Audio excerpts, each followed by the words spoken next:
and I'll let everyone in.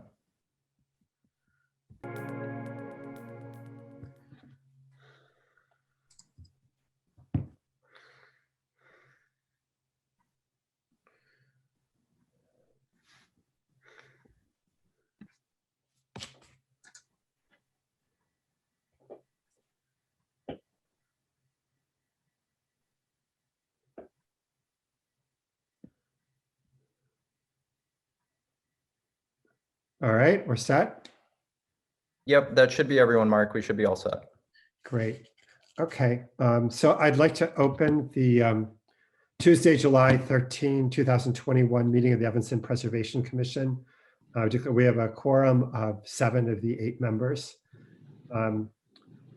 The first matter is we have to move to authorize the meeting to be held with the commissioners meeting virtually in accordance with the governor's emergency order. Would someone like to so move? That's Sarah raised her hand. Beth. Beth so moved in. A second? Second. Okay. Susie, a second. Roll call vote. Commissioner Reinhold? Yes. Commissioner Boudin? Aye. Commissioner Cohen? Yes. Commissioner Dreller? Aye. Commissioner Jacobs? Aye. Commissioner Sullivan? Yes. And I'm an aye. So we have a single matter before us, the continuation of the hearing to landmark the Hurd Street Church and adopt the report that we've got the latest redraft of. No, our meeting is continued. I don't know if Kate, if we need to reopen the hearing, or I mean, it's just been continued. I don't know if we need to reopen it. I don't think you need to reopen it. Okay. We can just continue the hearing. Okay, so the setting is we are continuing and we have to, according to the ordinance, conclude tonight the hearing. Previously at the May meeting, we voted to approve the landmarking of the church. We then discussed the report last month, and we are obligated to finalize and vote to approve or disapprove the report that's been written tonight is the deadline. There was opportunity to speak at the first public meeting about the merits of the case. At this point, we're just meeting to approve the report, but there have been additional materials received that are in the record. There was a letter from the owner's council that will serve as part of the record. There were various members from the public and different organizations that have been included in the packet and the website, and therefore will be part of the record. There were newspaper articles about Larry Perkins designing the building, and a letter from Perkins and Will. And so all those materials received have been posted on the website. They're all part of the record, and we don't need to read them to admit them. And I think all the commissioners had seen them and read the materials. We will give, I think we'll have a kind of a public comment to start with in case anybody does want to speak. I think what we'll do is, hopefully it won't take this long, but we'll give the owner, first we'll give the applicant, if the applicant wishes to, up to 15 minutes to speak. If they don't or they conclude, then we'll give the, I think the owner wished for their counsel to speak, but whoever they wish to speak, a representative for their time for, again, an absolute maximum of 15 minutes. And then if there are any other members of the public who wish to speak for up to 2 minutes, they can speak. If you've sent us an email or a letter, be assured it is already part of the record and you don't need to repeat what's there. We have all read it, I think, pretty carefully. If you're going to speak, please identify yourself first for the recording, and then speak. And please try to stay with the time limit, or I'll let you know if you're not. I would just say that after we give everybody the opportunity to, the representatives of the parties involved and members of the public. I'd ask that you mute your self, and the remainder of the meeting will be commission discussion only, without any further comment by the parties of the public. So first, I don't know if the applicant or their representative wish to speak. Is not required, but I was giving the opportunity if you wish to. No, I have nothing to say. The letter that I placed in the packet speaks for itself. Thank you, though. Okay, thank you. All right. Does the owner wish to have a representative speak? Yes, they do. Thank you. Okay, do you want to introduce yourself, please? If I can, I will just introduce myself and go on. Great. Thank you, members of the commission. My name is Bernard Citron. I'm with the law firm of Thompson and Coburn. I have an extensive practice in land use law for about 40 years. Started before that as an architect and has just morphed into being an attorney dealing with these type of issues.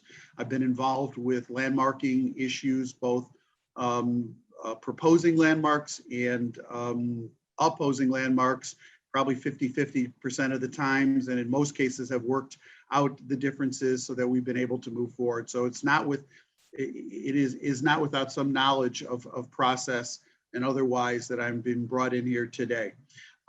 You already know that the church does object to the designation or the potential future designation of their building on Hurd Street as a landmark. One matter of housekeeping that I'm missing, Chairman Simon, you mentioned that at the June 8th meeting that there was a vote designating this or recommending the designation of a landmark. I'm looking at the agenda for today and it indicates that no action was taken at the June 8th meeting. And in fact, the action would be one way or the other. I don't want to presume was in fact going to be taken this evening in terms of whether or not to recommend landmarking of this building. The initial meeting actually was the May meeting, and we voted to approve unanimously to approve the landmarking, subject, however, to preparation of a report and approval of it. The report was a draft, was presented at the June meeting, and no action, if you watch the tape, no action was taken at the June meeting. And today is the deadline to approve the report. Thank you. I appreciate you clarifying that. Unfortunately, I'm a little late to this this process, so I hope to not go over past things. But with that, I'll continue forward. As indicated, the church does oppose the potential for landmarking of their building for a number of reasons. One of which I will not go into because, as correctly pointed out by Mr. Sterling, it is not something that this commission takes into account, which is the hardship on that. That is something for the board. So I'll just leave that be. We did include that in our letter just so that it was part of the process. Secondly, I think there's some confusion in terms of what Mr. Sterling read into our letter vis-a-vis the hearings before DAPR. Having been to the DAPR committee many, many times in Evanston, I am fully aware, we are fully aware of what the function is of DAPR. So that wasn't our point. It wasn't for DAPR to take any action on the building in terms of whether or not it should be a landmark or not. What we were merely pointing out, but we think it's in a strong point, is Mr. Sterling himself was at that hearing. If this building was so important to Evanston that it would ultimately end up before the commission as it is today, there was no one of city staff who ever mentioned at that hearing, at that DAPR meeting, that wait a minute, this building should not be demolished. Maybe it should be continued while we look into it. And we think that's an important element because now, since that point in time, staff has been working very, very hard to justify this nomination. Not independently, but to in fact justify this nomination. So that was our point. Not that DAPR could take any action on that, but there was no mention at all of any form of objection to the demolition of this building. That was what that project would have taken, was demolishing the building, yet no one mentioned it. again, I'm going to keep my comments fairly brief here. We still have an issue with the determination that Larry Perkins designed this church. There is no question, we cannot question this, we are not questioning it, that the firm of Perkins and Will designed the church. Got it. Nothing that we have seen, nothing that you have seen says that it's anything other than Perkins and Wills have designed this project. But there is nothing definitive in any of the documentation that we've seen that says Mr. Perkins designed this building, that he was the architect in charge that designed this building.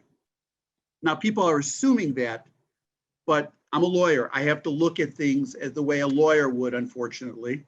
But I don't see that. For instance, in the list that was provided by Mr. Perkins's wife, it says buildings designed in Evanston by Perkins and Will. It does not say Larry Perkins.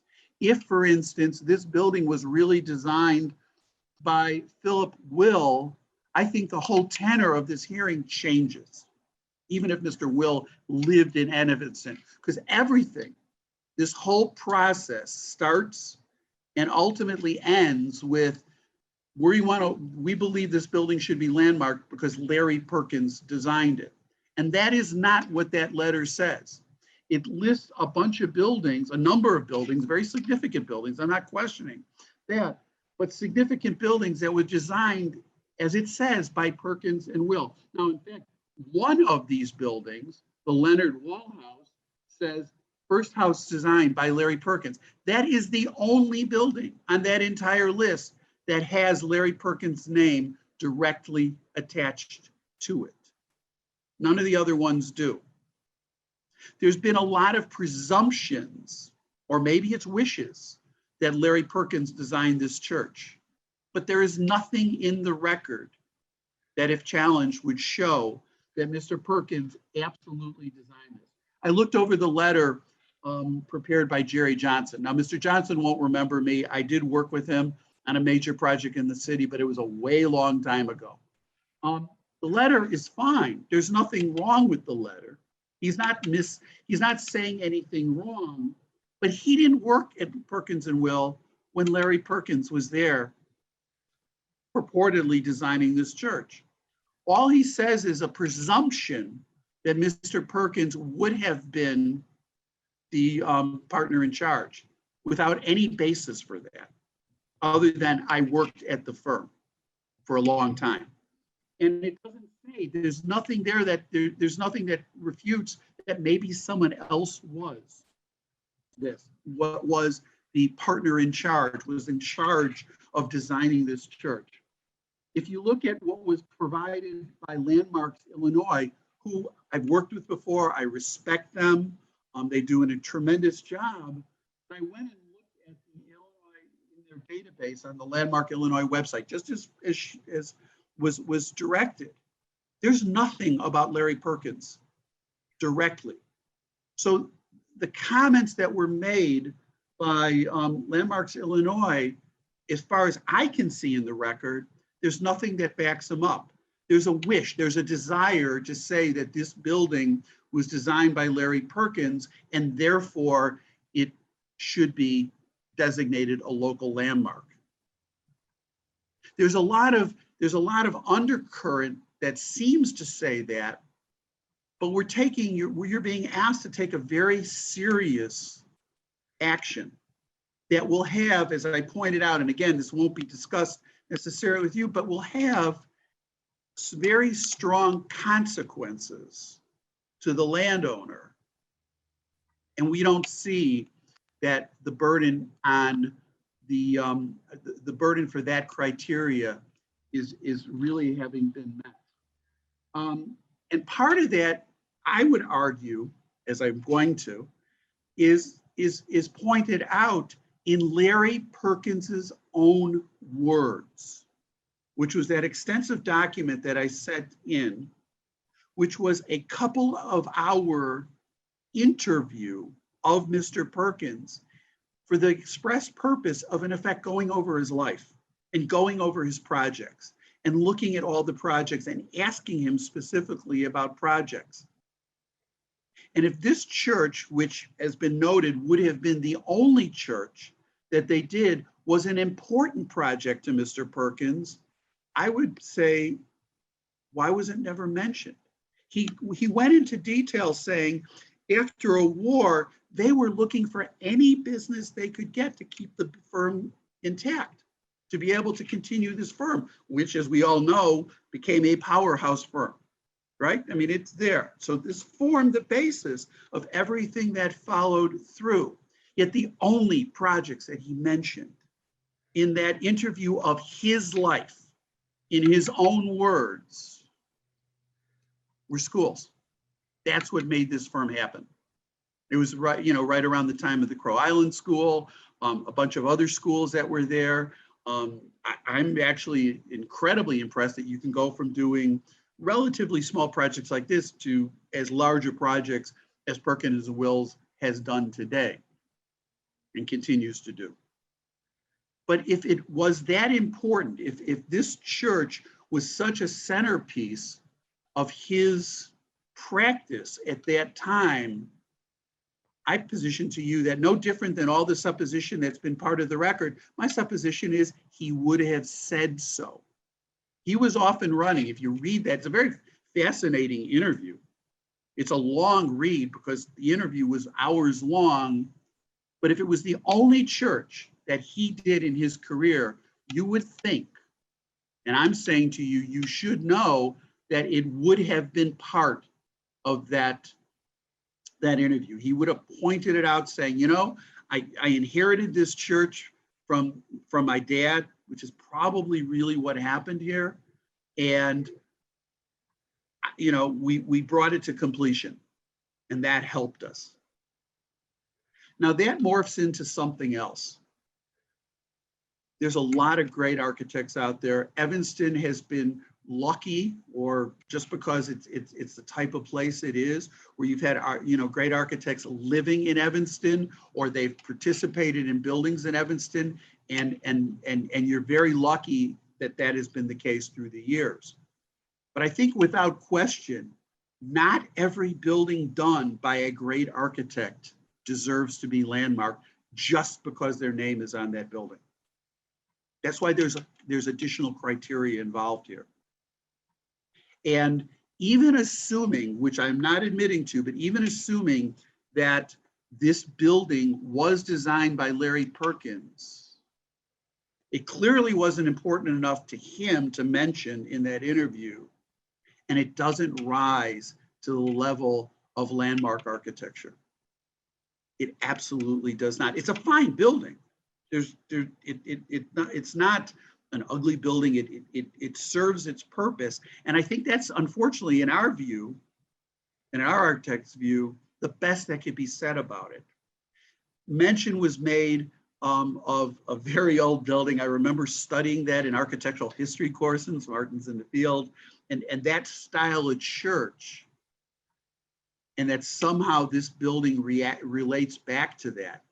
Well, it relates back to that only on elements of the exterior. It doesn't relate back to that on the inside at all, because it doesn't function that way.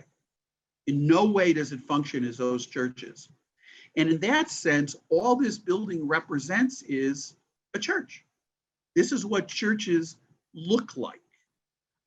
Well, that in some ways diminishes the architectural value of the building, because it's a church in a very pure, but a very minimal sense of the word.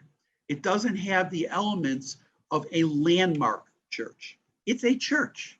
Now, I'm trying to do this without being very negative. I as my kids would roll their eyes as we've walked into cathedrals upon cathedrals upon cathedrals, in the trips we took in the past, but it doesn't rise to that level.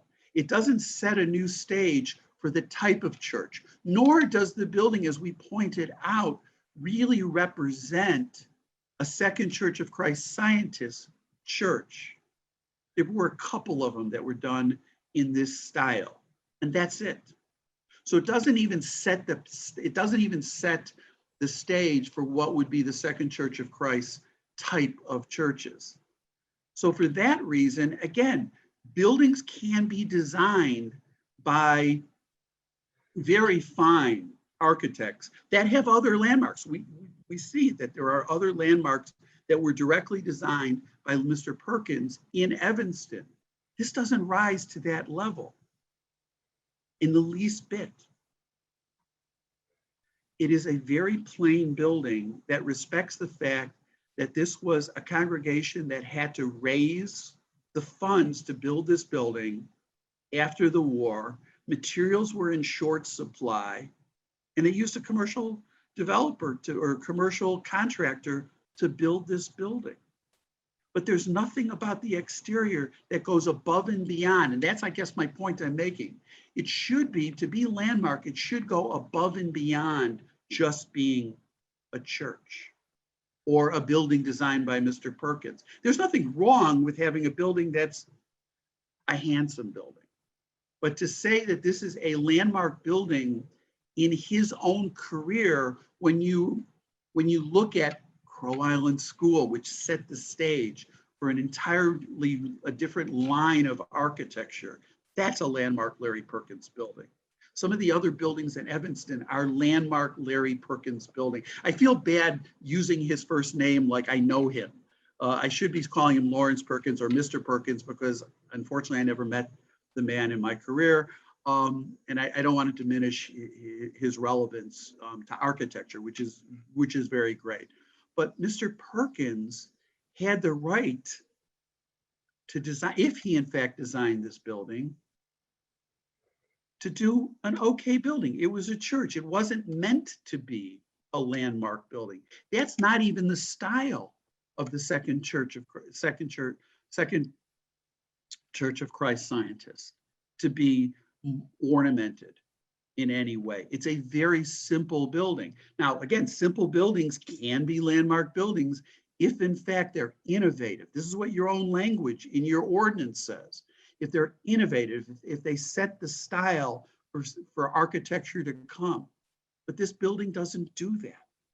It doesn't rise to that level.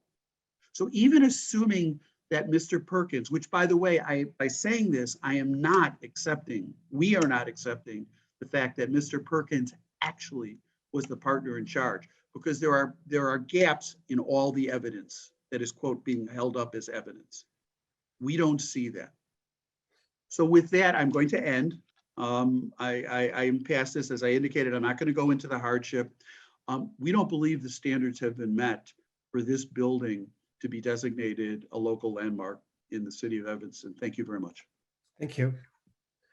All right. Are there members of the general public that wish to speak for up to 2 minutes?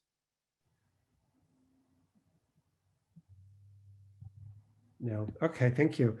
So we'll ask that everyone who's not a commissioner mute their microphone and stay muted, please.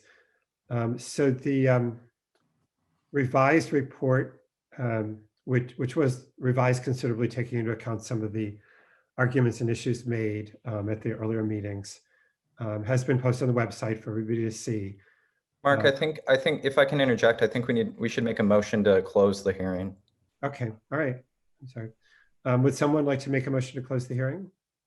I move to close the public hearing for, 2715 Hurd Avenue. A second? Second. Beth, second. Okay, so let's take a roll call vote. Commissioner Reinhold, Aye. Commissioner Bodan, Aye. Commissioner Cohen, Aye. Commissioner Dreller, Aye. Commissioner Jacobs, Aye. Commissioner Sullivan, Aye. and I'm aye. Okay, thanks, Kate. All right, so then we're on to just discussion by commissioners of the report. Any final changes?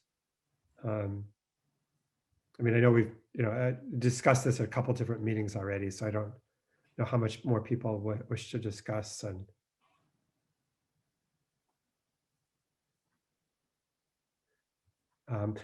I'll just note one thing is I thought the arguments in counsel's letter that were I mean, I guess I think we probably, most of us respectfully disagree on the building meeting the standards. And, I think we've discussed that at great length in the past meetings, why we think it does. And the report has a lot of data. I do think it is important to note that the standards don't include economic criteria, which certainly is important to the owner. And the city council certainly has the right to consider those, but I'll just note that those aren't the criteria. We don't really have any ordinance basis to even discuss those, nor do we have any kind of factual financial background that would make it suitable for us to discuss it. So those are, I think, as you've done properly, are not really things the commission can discuss and are really reserved for city council to make those determinations. So are there other things commissioners would like to discuss or raise or comments?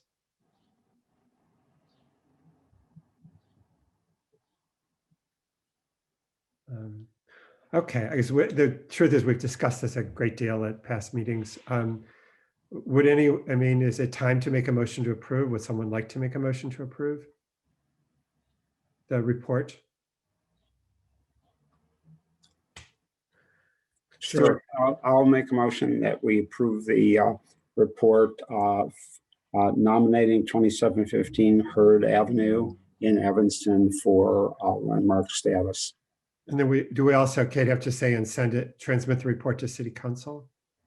We should have two separate motions here. So we'll have one to adopt the report as final. And then the only change I'll make to that, which is we can do within the ordinance, is I'll add the testimony that was given tonight. And then we'll have a second motion to adopt the resolution that's attached and transmit the report and resolution to city council. Okay, so would someone like to second Stuart's motion to approve the report? Second. Okay, John, second. All right, so roll call vote. Commissioner Reinhold, Aye. Commissioner Bodan, Aye. Commissioner Cohen, Aye. Commissioner Dreller, Aye. Commissioner Jacobs, Aye. Commissioner Sullivan, Aye. and I'm an aye. Okay, so is the second motion needed simply to transmit the report to city council? Is there any more that needs to it? I think it's important to note just the three criteria. So A3, A4, and then B. And then, yeah, just say that you'd like to transmit the findings. And Mark, I have the memo up here with the language. Do you want me to just Yes, do the please. motion? Okay. I move to approve the resolution 21 Pres 0073, where the commission determined the nomination is in conformity with the city code section 2-8-4, meeting the criteria for designation A3, A4, and B, and that the commission recommends the city council designate by ordinance the church structure and lot record at 2715 Hurd Avenue as an Evanston landmark, and request city manager hereby transmit the commission's recommendation and report to the mayor and city council. Second, Second. Commissioner Bodan. Okay, so any final discussion? Nope. Okay, roll call vote. Commissioner Reinhold, Aye. Commissioner Bodan, Aye. Commissioner Cohen, Aye. Commissioner Dreller, Aye. Commissioner Jacobs, Aye. Commissioner Sullivan, Aye. and I'm an aye. Okay, so I think that concludes the matter.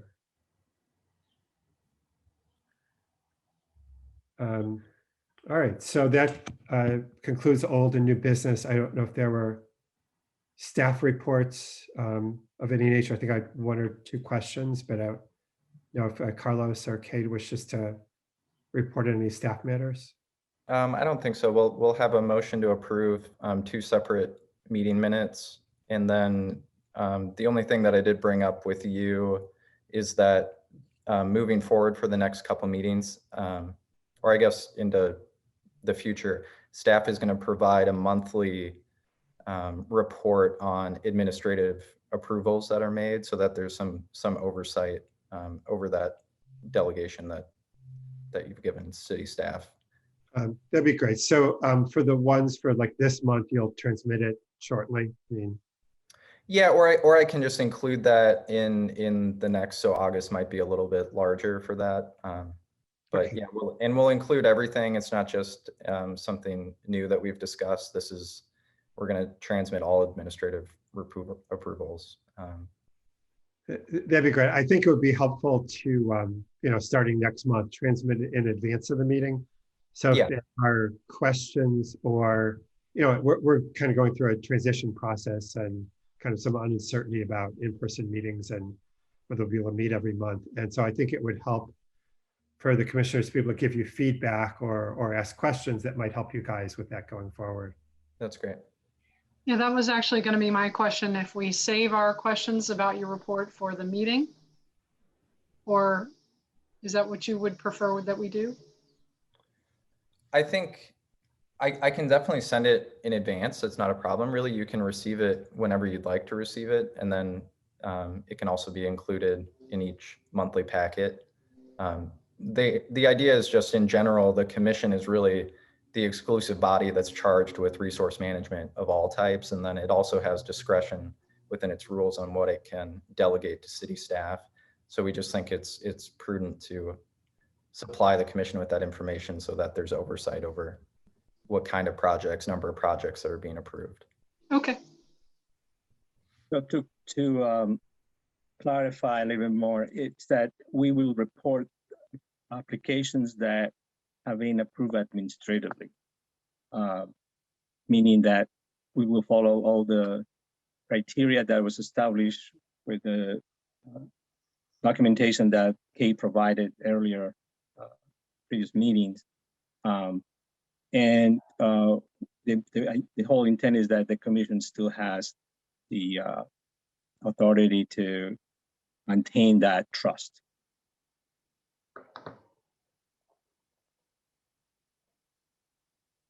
Were there, just since we don't have the list in front of us, were there more applications this month that you decided to approve administratively than in the past, given the rule changes we made? I would say there was only one instance. It was accessory structure, a new garage for a landmark property that we approved. But the materiality of the structure was really appropriate. There's a lot of back and forth, wood siding, wood windows, wood overhead door. But that's really the only case that was approved that otherwise would have gone to the commission previously. Okay. And that sounds consistent with our discussions. That's the whole idea, that staff is definitely much interested in following the commission's decisions in the past for these projects that have been delegated to staff.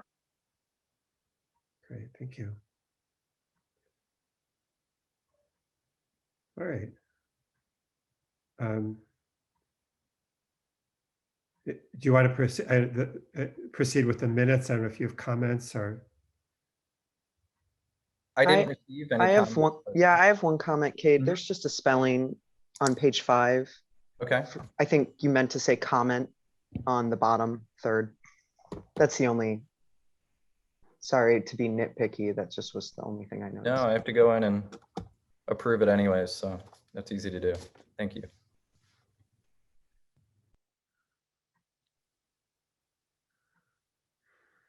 Has there been any news about the August meeting and whether that's going to be, like how we're proceeding? I assume if there were, you would have mentioned it, but. And they told us to just keep everyone posted. Right now, the idea is to be in person, but I don't think anyone really knows what the governor will do. It was a little bit of a surprise when he extended it this first time, and I'm not sure that anything's necessarily changed since then. So I wouldn't be surprised if he extended it. I wouldn't be surprised if he didn't. But there's no deadline for him to make that decision one way or the other that you know of. I think that the extension expired perhaps July 30th. Oh, okay. And then so he'll have to make a decision prior to that. Okay. I could be wrong on the date, but I think it's the end of July. Yeah, now that you say that, that makes sense. It would be like one more month. Mhm. Mhm. Mark, do you want me to make a motion about the minutes? Sure, please. So should we maybe just better do 1 month at a time, particularly if people weren't at a meeting? So May 11th would be the first minutes to make a motion to approve. Hold on, May 11th, I'm sorry, Kate, is it May 11th or is Ju- it meetings in June? It should be June 8th. Yeah, June. It should be from June 8th and then I'm June sorry. 22nd. Okay, I'm gonna make a motion on the June 8th since I wasn't at the other one. I move to approve the meeting minutes for the June 8th, 2021 meeting. Second, Second, okay. And roll call vote, Commissioner Reinhold, Aye. Commissioner Baudin. I abstained because I was not there on the Okay, June 8th Thank meeting. you. Commissioner Cohen, Aye. Commissioner Dreller, aye. Commissioner Jacobs, Aye. Commissioner Sullivan, Aye. and I'm an aye. I'm sorry, so the special meeting date was June. 22nd. 22nd. Okay, so could someone who was at that meeting make a motion to approve those minutes? Sure. I move to approve the meeting minutes from the special meeting on June 22nd, 2021. Second, I'll second. Stuart. Okay, roll call vote. So well, Commissioner Reinhold, I abstain. Commissioner Bojan, Aye. Commissioner Cohen, Aye. Commissioner Dreller. So I left before the end of the meeting, so I should probably abstain, Okay, right? Yeah, before you guys voted. So I abstain. Commissioner Jacobs, Aye. and I'm an aye. Okay, any other matters, Kate or Carlos? Not that I have. Me neither. Okay. This was the shortest meeting since in the 4.5 years I've been on the commission. It Yeah, would be nice. to Kate, maintain let's that. do next month like this one. Yeah. If you're gonna make me chair it. I feel like we definitely debated this case for a Yeah. long period of time, previous meetings, so. All right, so we should probably let everybody go. Okay, It's Thank you. nice seeing you. Do we need a motion to Yeah, adjourn? let's Yeah, have a Oh, motion. Motion to adjourn. I'm sorry. Stuart, you want to move to adjourn? I move we adjourn. Second? second, Okay, unanimous acclaim to adjourn? Yes. yes. Aye. Thank you. See ya. All right, Good have a night. good night. Good night, Thank you. everyone. Good night. Take care. Thank you, everyone.